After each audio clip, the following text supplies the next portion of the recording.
Allez, c'est parti. Bonjour et bienvenue à tous. Très content d'être là avec vous aujourd'hui.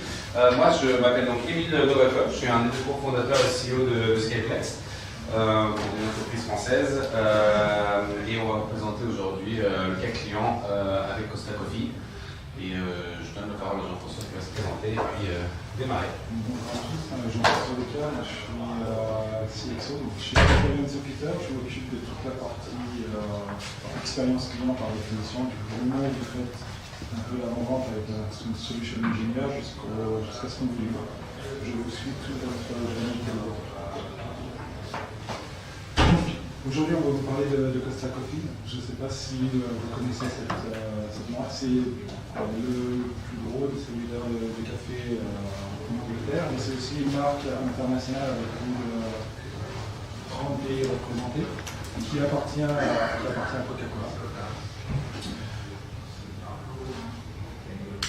On a travaillé avec eux sur des projets qui étaient relativement intéressants parce qu'ils avaient, quand ils ont commencé leur digital transformation, ils ont commencé avec un CMS, on sait qu'ils pouvaient tout faire avec Contentful. Or, ils se sont réalisés qu'ils ne pouvaient pas tout faire parce qu'il n'y avait pas un vrai DAM derrière leur CMS.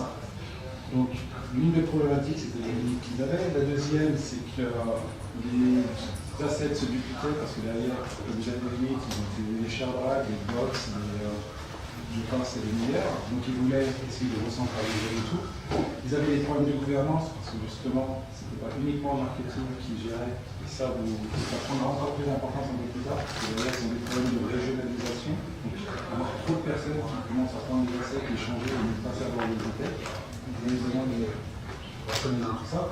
Et le dernier, c'était d'avoir un SharePoint, peut-être qu'ils avaient ce qu'ils appellent ça un resource center, simplement tous les assets se mélangeaient, mais plus pouvoir les catégoriser, les classifier et les retrouver pour justement les réutiliser.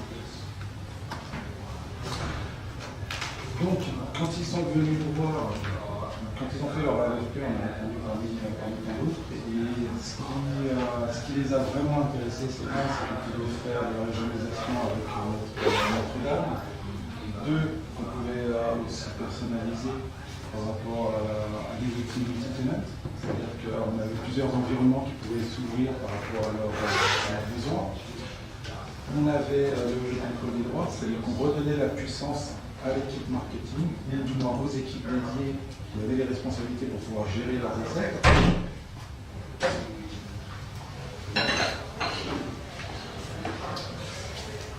Et le dernier, c'était surtout de pouvoir avoir un outil qui soit compatible, ou du moins qui soit adaptable à leur stack actuel. C'est-à-dire qu'ils ont un mix d'outils composables et d'autres qui sont legacy, dont leur RP qui est maison. Ils avaient besoin de s'assurer qu'on soit capable de reprendre les informations pour prendre la tête, pouvoir faire la continuité jusqu'à ce que la digital transformation prenne place. Ce qui est très intéressant sur ce slide, c'est que, mis à part la roman passée, c'était le fait qu'il y avait trois équipes complètement différentes qui avaient besoin d'un projet qui soit délivré à la même période. Donc on a fait trois workflows de transformation des projets qui ont déroulé au même moment. Le premier, donc Global Retail, c'était pour faire du design. C'est-à-dire qu'ils avaient des problèmes de compliance, en sachant que Costa Coffee au UK, ce n'est pas la même chose que Costa Coffee aux États-Unis et encore moins aux Émirats. Donc quand ils faisaient les designs des stores, il fallait qu'ils puissent adapter les images, les contenus, les spécifications, les caractéristiques pour les audiences et surtout quand ils font de la rénovation, de la création de stores, il y a besoin que toutes ces informations soient bien communiquées. Et puis surtout, s'il y a des changements de régularisation, que ces documents puissent arriver très rapidement aux personnes concernées. Le deuxième, Global Digital, c'est toutes les personnes qui s'occupent des stores. C'est-à-dire que vous avez les menus, vous avez le libre-service, donc dans les grandes distributions, dans les locaux, ou les franchisés. Vous avez besoin de s'assurer que, pareil, vous avez des besoins contractuels avec des TXI particuliers, des contrats particuliers, des images par rapport aux produits qu'ils allaient mettre chez les clients. Une fois encore, il fallait pouvoir les catégoriser et bien les envoyer aux bonnes personnes, et quand ça change, ne pas avoir de laps. Et la dernière partie, c'était l'IT. Donc l'IT, par rapport à ce que je disais tout à l'heure, dû à leur écosystème qui est quand même éclectique, avec du legacy et je dirais des solutions plus modernes, il fallait que la solution puisse répondre à leurs besoins. Et ce, pas par des heures et des heures et des heures de professionnels services, il fallait que les IT chez eux puissent aussi prendre la main et se connecter. Voilà. Donc, je prends la suite, je vais vous montrer un peu quelques screenshots et quelques vidéos des choses qu'on a faites avec eux, pour vous donner un peu une idée visuelle de quoi ça ressemble. Donc ici par exemple, ce qu'on peut voir c'est leur DAM, donc ça c'est le cas de ScapeNext, avec ici différents tenants. Donc la solution qu'ils ont adoptée, ou les fonctionnalités qu'ils ont mis en place, c'est vraiment la partie multi-tenancy. Donc on peut voir ça comme des instances dédiées en fait du soft, mais qui sont ou de la plateforme, qui sont ici gérables à partir d'une même plateforme. Donc il n'y a pas besoin de se déconnecter, se reconnecter. Donc certains utilisateurs vont pouvoir tout voir, d'autres moins. Et du coup, ça permet vraiment de bien organiser les droits et les accès. Donc ça, c'est la première chose qu'ils ont fait. Comme vous avez vu, on a bien sûr customisé un peu avec leur couleur, leur logo. Et donc, du coup, ça, c'est vraiment la fondation, c'est le socle de tout le reste. C'est-à-dire que nous, chez ScapeNext, on considère que le DAM, c'est bien sûr très important. Tout le monde en a parlé ces derniers jours. Mais c'est le socle, c'est la fondation de plein de cas d'usage et de valeurs et de bénéfices qu'on va voir par la suite. Donc la première étape, c'est vraiment de mettre en place ça avec, comme l'a dit Jean-François, les membres d'accès, de la bonne gouvernance pour s'assurer que tous les assets soient aussi migrés, bien sûr, depuis les différentes plateformes. Donc ça, c'était l'étape 1 du projet. L'étape 2, c'était utiliser ces assets-là pour créer des portails. Donc un des portails qu'ils ont créé, c'est ce que vous voyez ici. Donc ça, c'est leur équipe retail qui l'a faite. C'est en fait toutes les directives de marque pour les franchisés quand, par exemple, si demain vous décidez d'ouvrir un Costa Coffee, alors il n'y en a pas en France malheureusement, mais si vous décidez d'aller en Angleterre ouvrir un Costa Coffee, eh bien, vous allez aller là-dessus pour consommer en fait toutes les informations et avoir accès à tous les assets nécessaires pour toutes les informations nécessaires, tous les assets pour ouvrir le Costa Coffee dans le pays en question et être conforme aux directives de la marque. Sachant que ça, comme vous voyez, c'est dépendant aussi de la région. C'est-à-dire qu'à Dubaï, ils ont d'autres directives qu'à Londres. On a un système d'accès avec les utilisateurs et les attributs qu'en fonction de leur pays, par exemple, ils voient des choses différentes. Okay, c'est la solution portail qu'ils ont implémentée et qu'on a co-développé d'ailleurs avec eux. Pour faire ici ce que vous voyez très rapidement dans ce GIF-là. Donc ça, c'est utilisé par plusieurs centaines de personnes aujourd'hui qui s'explorent et qui consomment du coup ce contenu et qui est mis à jour directement par l'équipe de retail et qui va aussi du coup envoyer des notifications dès qu'il y a une mise à jour, par exemple de l'artwork. Donc c'est typiquement les tableaux qu'on va afficher dans le Costa Coffee. Et bien cette mise à jour-là, elle est publiée avec des notifications aux utilisateurs concernés.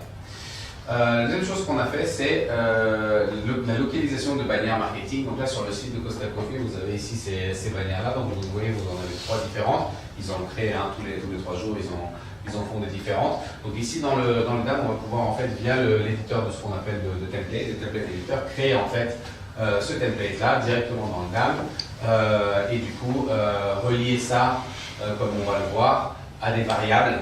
Et donc ces variables-là proviennent en fait ou sont remplies.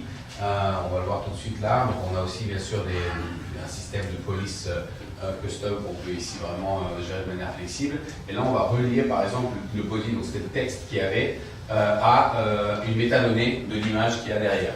Donc on va en fait grâce aux métadonnées qui sont associées aux assets créer en fait du contenu marketing de manière très dynamique, comme on va le voir là tout de suite à la fin de la vidéo. Donc là on a le template, on a les images qui sont utilisées, comme vous voyez ici, c'est des images qui sont en haut, avec leurs métadonnées, donc là on a une description, d'accord, multilingue, ici ça c'est bien sûr disponible en plusieurs langues, et on va en fait ensuite créer, on les voit ici, les bannières résultantes. Donc là je les télécharge depuis le DAM, on peut regarder les bannières, donc c'est celles qui sont sur le site. Alors sur le site en plus, vu qu'on a une intégration avec Contentful, c'est en fait les liens ici qu'on a, donc c'est des liens optimisés, c'est déliés avec du WebP, de la BIF en fonction de ce que l'utilisateur il sait faire, pour avoir vraiment ces bannières en plusieurs langues et surtout très facilement évoluer. Enfin, on peut en créer tous les quelques jours. Il y a de nouvelles bannières qui sont créées avec cette fonctionnalité de templating. Ça, c'est le deuxième cas d'usage qu'on a implémenté vers la fin de CP pour l'équipe digitale. D'accord, donc c'est vraiment du use case marketing. Et ce qui est intéressant en fait dans ce projet, c'est quelque chose que nous on aime beaucoup chez Scriptlex, c'est qu'en fait on pense que le DAM il n'est pas uniquement, il cible pas uniquement les populations techniques ou les populations marketing. Si on veut avoir une source de vérité unique pour les 7, eh bien, il faut avoir une solution qui peut satisfaire les besoins et les cas d'usage de ces deux populations.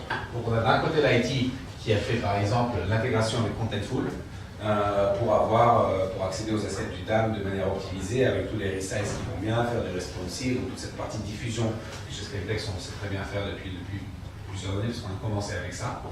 L'intégration avec l'ERP aussi, donc typiquement ils ont des cas d'usage où ils doivent envoyer en fait les produits, donc c'est les photos des cafés vers Uber Eats, vers Deliveroo, etc. Et du coup tous ces plateformes c'est comme une marketplace au final pour de l'e-commerce, sauf que c'est du café, ils ont des directives avec des besoins de détourage, de fonds d'écran différents, etc. Donc ça c'est vraiment une intégration qui a été faite entre le DAM et le ERP pour ensuite pousser les produits vers les Uber Eats et quoi. Et ouais, tu veux rajouter quelque chose? Juste parce que ça peut sembler simple, hein, juste le fait de dire c'est du café, c'est une image, c'est envoyé. Mais en vrai, la spécificité, c'est que par exemple, au UK, un café, c'est quoi? C'est comme en France, vous avez le café, vous prenez un latte, c'est un problème. Vous allez aux États-Unis, on va vous dire on va rajouter de la chantilly, on va rajouter des petits pickles sur le. Puis vous allez à Dubaï, tu vas les servir dans une tasse. Ça ne va pas être nécessairement une coupe en papier. Donc en somme, en faisant ces intégrations, il fallait savoir aussi où rediriger les contenus en fonction des besoins. Donc avoir la solution qui soit assez flexible pour justement jouer avec ces spécificités culturelles. Et donc ça c'est vraiment pour l'IT, et puis pour les équipes marketing ou digital, ce qu'ils appellent eux, eh bien ils avaient besoin bien sûr de profils utilisateurs pour accéder aux bonnes données, avec des droits bien sûr restreints, donc tout ce qu'on a vu avec les templates là pour créer des formats de bannières, et enfin bien sûr tout ça repose sur des métadonnées. Ils n'ont pas encore adopté de solutions d'IA visuelle pour automatiquement par exemple configurer les métadonnées ou les tags, mais c'est un sujet sur lequel on va travailler avec eux, je l'espère, l'année prochaine. Donc voilà, ce qui est intéressant ici de voir, c'est que c'est vraiment un projet où il y avait plusieurs équipes avec des profils d'utilisateurs différents qui étaient impliqués, et on a appris, on a su travailler avec toutes ces personnes.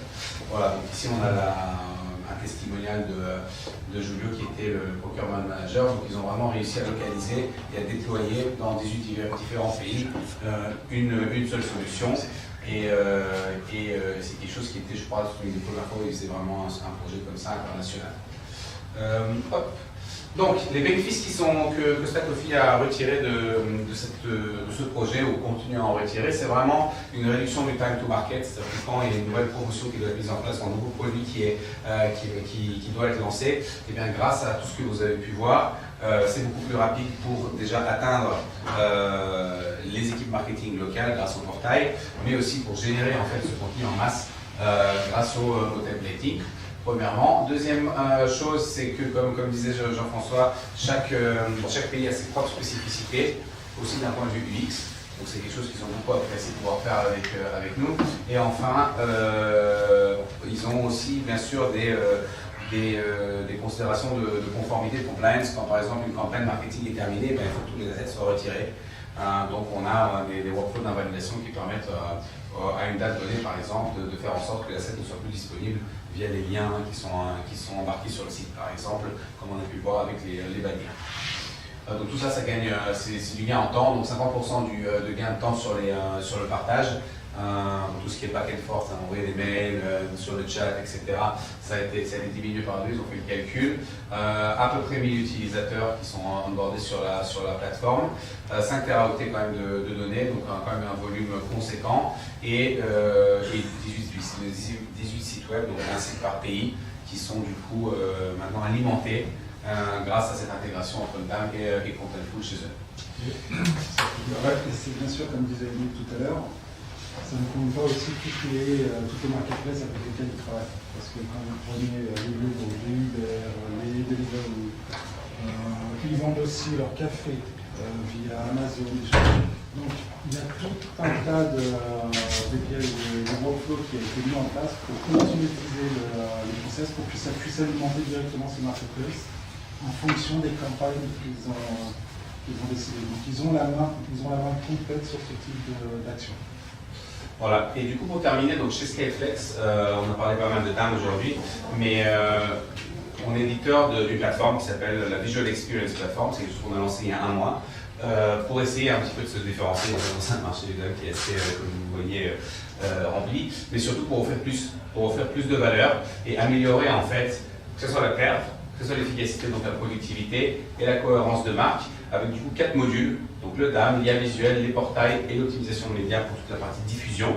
Et tout ça intégré au sein d'une plateforme composable. Pourquoi composable? Parce qu'un client peut utiliser uniquement l'optimisation des médias ou le DAM, ou ensemble les 2 modules, pour mettre en place et implémenter des cas d'usage, que ce soit un cas d'usage pour centraliser les assets, pour les optimiser, pour créer un portail de publication de marque, ou un portail par exemple pour cet événement-là, on veut tous savoir les photos, et bien le portail serait la solution parfaite pour publier les photos de cet événement. Et tout ça bien sûr dans l'idée de permettre aux utilisateurs de mieux partager, de collaborer, casser les silos et au final mieux organiser pour avoir plus d'efficacité. Donc on est aussi la semaine prochaine à Tech for Retail, si certains de vous y vont, et on fait un cocktail le mardi, il me semble, dès 16h pardon, sur notre stand. Vous venez nous voir, on est en co-exposant avec OVH, du coup avec OVH pour l'instant on héberge énormément de choses chez eux, comme éditeur français, on vient travailler aussi avec des éditeurs ou des hébergeurs français dans ce cas-là. Donc voilà, je vous invite aussi à venir nous rejoindre à Porte de Versailles la semaine prochaine. Et voilà, on va laisser un peu de temps pour discuter, ouvrir la scène à des questions par rapport à ce projet-là, mais aussi par rapport à d'autres choses qu'on fait. Donc s'il y a des choses sur lesquelles vous voulez qu'on approfondisse, c'est maintenant ou jamais. Et si c'est jamais, ne sortez pas de la salle. Donc est-ce qu'il y a des choses qui résonnent? Dites-moi. Ouais, c'est sur le module studio, comme ça on peut l'appeler. Parce que c'est passé un petit peu vite. Ouais. Et ce que Costa modifie, on a bien vu le texte. Oui. Il modifie d'autres choses également. Les images, là, dans ce cas-là, c'est un template très simple. Il y a 1, 2, 3 textes et l'image de fond. Donc là, on va voir ici, quand on regarde l'éditeur de template, qui est effectivement le studio, on a ici en fait des objets dont l'image product image, en fait, qui correspond à l'objet derrière. Là. Et l'objet, justement, enfin, qui a été, je veux dire, l'asset qui a été chargé, là, c'est quoi pour pouvoir travailler comme ça? En fait, nous, on va créer un template qui est donc en fait un collage, si vous voulez. Et en fait, ce qui est généré à la fin, c'est des URL. Et dans l'URL, en fait, on va pouvoir définir quel asset ou quelle image on veut utiliser. Et du coup, depuis cette image-là, depuis cet asset, on va prendre les métadonnées pour remplir le reste. D'accord? Ça, je le montre très rapidement à la fin. Je ne sais pas si je peux avancer. Mais ici, vous voyez, quand je clique dessus, c'est à la fin.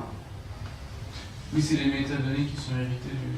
Voilà, je ne l'ai pas ici, mais en fait l'idée c'est de dire, voilà, je crée un template. Dans ce template-là, il y a des différents objets, dont des assets, qui sont donc des images, dans ce cas-là. Et chaque asset a ses métadonnées avec une taxonomie customisée, donc ça vous connaissez bien du monde du TAM. Et en fait, ces métadonnées-là sont utilisées pour remplir le reste.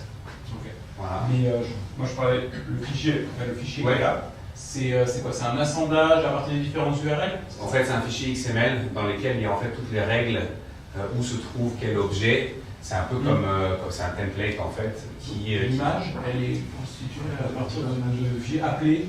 Voilà, qui sont dans le DAM. Les images sont dans le DAM. Elles peuvent être aussi externes, sauf qu'on n'aura pas les métadonnées. On peut aussi très bien prendre une image externe du DAM. C'est pas un fichier Illustrator. Non, c'est pas. En fait, c'est un format qu'on appelle FDT.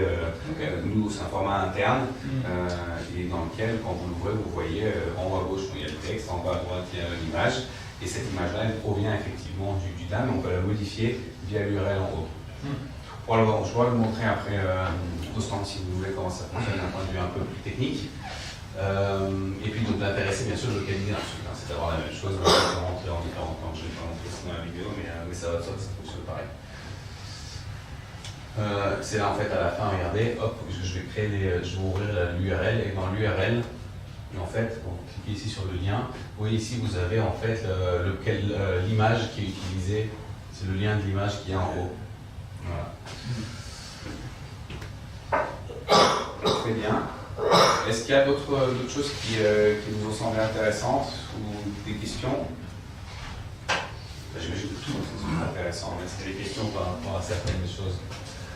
Je vais quand même rajouter quelque chose. Le projet, comme je vous ai dit, il y avait trois différentes équipes. Vous pensez bien qu'on ne l'a pas juste implémenté comme ça. On a eu tout un tas de workshops très détaillés avec chaque business unit. Et par rapport à ces requirements, on a pu construire chaque domaine, chaque environnement. Et ça a donné ce que vous avez vu aujourd'hui. Donc, on n'a pas juste fait ça par magie ou un projet. Tout a été vraiment calibré et avec des réunions qu'on n'a fait que parler au métier. C'est pratiquement plus parler à l'IT pure, on leur demandait qu'est-ce que vous faites, comment vous le faites, pourquoi vous le faites. Et donc on a construit avec eux. C'est aussi ça, c'est comme ça qu'est né Portos. Donc le portail, c'était un besoin spécifique de Costa. C'est le client qui nous a donné toutes ces idées. Il a dit, moi j'aimerais que ce soit comme ça, j'ai des difficultés avec tel outil, j'arrive pas à faire ci, à faire ça. Et on a tout créé. Et ça s'est fait à combien de temps On a développé la solution. Alors, tout simplement, ça a commencé sur un coin de table en septembre-octobre 2023. La première version, qui est plus simplifiée que vous avez là, sortie en janvier. La deuxième version, sortie en mars. La troisième version, qui est celle qui fait partie maintenant de la VXP, est sortie en juillet. Et on continue à rajouter des choses. À chaque fois qu'on a des feedbacks clients, quelque chose d'un peu nouveau, quelque chose qui nous semble intéressant pour l'ensemble de nos clients, on rajoute. Et le produit font de plus en plus ça. Et sur Portail, ce qui est intéressant, c'est que c'est pas des techs, hein. C'est un CMS no-code en WYSIWYG, what you see is what you get. Du coup, c'est eux qui vont alimenter tout ce texte. C'est responsive pour info, donc ça marche aussi bien sur smartphone, tablette que sur desktop. Et c'est multilingue aussi. Alors, ils n'ont pas traduit, mais c'est possible de le traduire. En fait, vous avez déjà vu un CMS WYSIWYG à wix.com. C'est ça, en fait, qui est la base de Portal. Et ce qui est intéressant, c'est que les assets, par contre, qui vont être publiés sous forme de galerie, ils proviennent du DAM. C'est vraiment une solution que nous d'ailleurs on utilise pour notre brand portal à nous, pour tous nos logos, nos polices, etc. Que des clients dans le domaine de la fashion utilisent pour faire des lookbooks avec la nouvelle collection été de nos robes.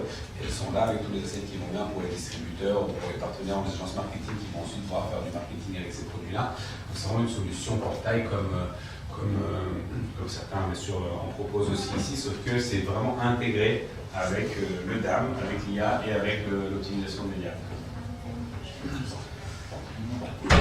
Donc, par conséquent, toute information, tout média qui est envoyé dans Porto est automatiquement optimisé. Donc, il faut que ce soit léger, il faut que ça se développe. Donc, on a ce concept de performance derrière le côté collaboratif. C'est pas ce que l'on met en avant pour nous, mais par ailleurs, tout ce qui vient dans le DAM, dès que vous utilisez un des liens, automatiquement l'image ou la vidéo est optimisée. Donc quand vous l'avez utilisé, c'est fait pour le.